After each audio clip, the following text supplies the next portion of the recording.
Good morning, dear students of 6th class. So, how are you all? I hope you all are fine. So, we do the exercise 9.2. We do two questions lastly.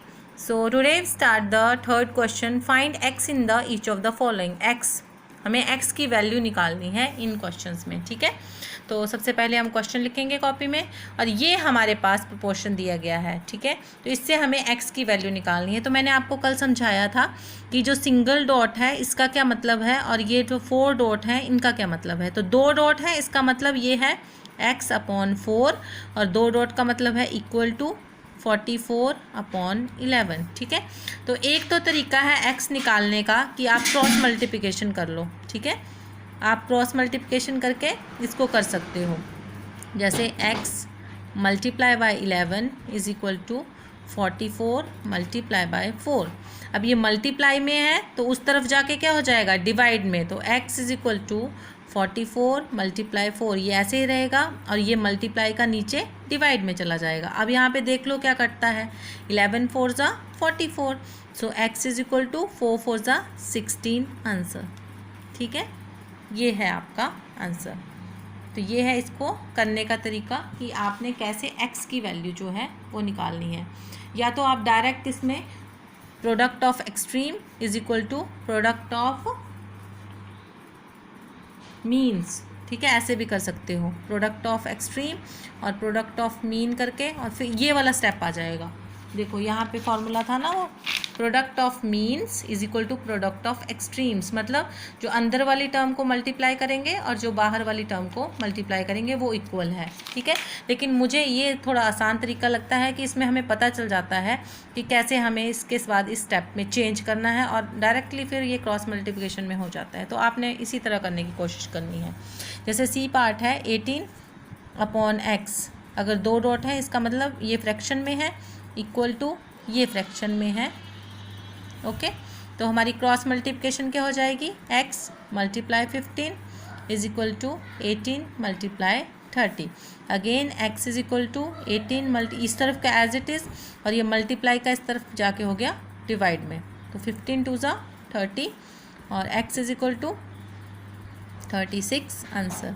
18 2 ज़ा 36. Okay, तो इस तरह से आपने ये x की value निकालनी है. इसके 2 पार्ट हैं, b और d जो हैं वो आपने होमवर्क में करने हैं. पार्ट b एंड d ये आपने खुद करने हैं. Okay, now our question number 4 is find the third proportion of the following. ठीक है, थर्ड प्रोपोर्शन निकालना है. 2 आपको दिए हैं. तो 3 प्रोपोर्शन किस में होते थे, मैंने आपको सेकंड क्वेश्चन कल समझाया था.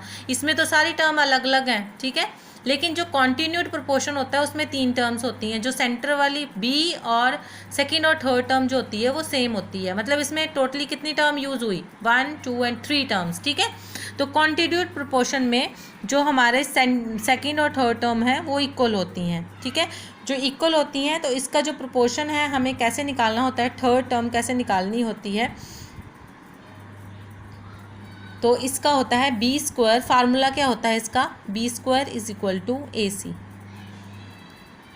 ठीक है, b²/AC. ये कैसे हुआ, जब हम इसको फ्रैक्शन में लिखेंगे तो ये आ गया a/b is equal to b/c. अब क्रॉस मल्टीप्लिकेशन करो, b² is equal to AC. ठीक है, तो ये फार्मूला जो है ये हमें लर्न होगा क्रॉस मल्टीप्लिकेशन करके. तो हम इससे थर्ड टर्म निकाल लेंगे. तो हमारा फर्स्ट क्वेश्चन है 16 एंड 8. ये देखो a है 16 8, मतलब हमारे पास a क्या है 16 और b क्या है 8 और c हमें निकालना है. तो हम फार्मूला यूज़ करेंगे b² is equal to AC. तो b² मतलब 8 का स्क्वायर और a 16 और c हमें पता नहीं है कि c क्या आएगा. ठीक है, तो इसको आप अदला बदली करके भी लिख सकते हो. मतलब 16 मल्टीप्लाई c इस तरफ लिख लो और 8 8 ज़ा कितने होते हैं, इसका मतलब है 8 मल्टीप्लाई बाय 8. 8 को 2 बार मल्टीप्लाई करना है. ठीक है, तो c is equal to 8 multiply by 8 और 16 मल्टीप्लाई का डिवाइड में आ जाएगा. ठीक है, तो यहाँ पे काट लो, 8 1 ज़ा 8, 8 2 ज़ा 16 और 2 1 ज़ा 2, 2 4 ज़ा 8. तो c इज इक्वल टू 4. मतलब थर्ड टर्म क्या आ गई हमारी, third proportion is equal to 4। इस तरह से आपने ये क्वेश्चन करने हैं। सी पार्ट है 5 एंड 10, तो यहाँ पे ए है 5 और बी है 10। इसको आप A C is equal to B square भी लिख सकते हो, ठीक है, क्योंकि सी निकालना है आपको तो ऐसे फॉर्मूला लिख लो, A C is equal to B square. A क्या है 5 और सी हमें निकालना है, और बी स्क्वायर मतलब 10 का स्क्वायर। 5 मल्टीप्लाई सी और 10 का स्क्वायर मतलब 10 मल्टीप्लाई बाय 10, 2 बार 10 मल्टीप्लाई करना है, ठीक है। C is equal to 10 multiply by 10, और 5 जो है डिवाइड में चला जाएगा, 5 2 ज़ा 10 और सी इज इक्वल टू 10 2 ज़ा 20 आंसर। ये थर्ड प्रोपोर्शन आ गया आपका 20। तो होमवर्क है इसका भी, part B and D. You do this by yourself. Okay, that's it for today. Thank you and have a nice day, students.